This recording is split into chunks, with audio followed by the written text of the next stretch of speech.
जालना शहरासह जिल्ह्याच्या ग्रामीण भागात अनेक ठिकाणी पेट्रोल पंपावरती पेट्रोल आणि डिझेलचा साठा उपलब्ध नसल्याची बाब समोर आलेली आहे। त्यामुळे शेतकरी मोठ्या प्रमाणात हैराण झाल्याचं चित्र खरं तर आपल्याला पाहायला मिळते।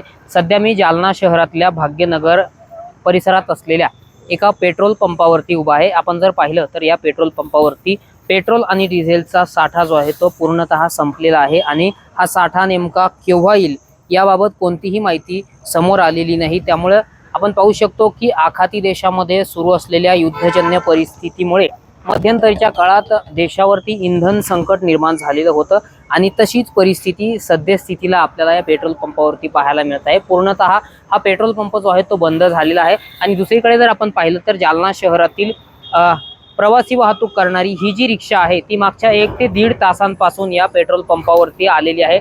मात्र पेट्रोल मिळत नसल्याने या ठिकाणी ही रिक्षा जी आहे ती तास ते 1.5 तासापासून उभी आहे। दुसऱ्या बाजूला आपण जर पाहिलं तर अशा प्रकारे दोरी लावून या ठिकाणी बंद करण्यात आलेला आहे आणि इंधनचा साठा जो आहे तो या पेट्रोल पंपावर उपलब्ध नसल्यामुळे या ठिकाणी वाहनधारकांची मोठी गैरसोय होत असल्याचं चित्र खरं तर आपल्याला पाहायला मिळत आहे। उन्हाचा पारा वाढतोय आणि अनेक ठिकाणी नागरिकांना इंधन मिळत नसल्याची बाब समोर आलेली आहे आणि अशातच अनेक ठिकाणी अशा पद्धतीचे पेट्रोल पंप पूर्णतः या ठिकाणी कोरडे ठाक झाल्याचं चित्र जालना शहरात आपल्याला खरं तर प्रामुख्याने पाहायला मिळतंय।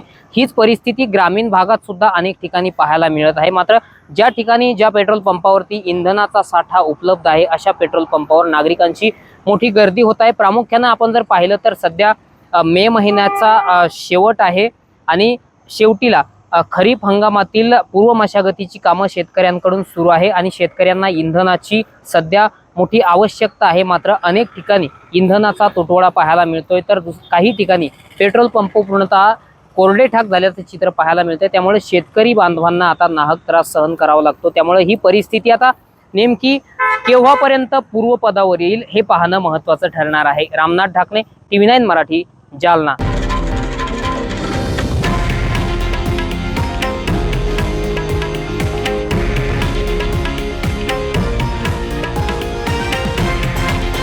हे आहे देशातील नंबर 1 न्यूज नेटवर्क आणि आपण पाहत आहात TV9 मराठी, एकमेव।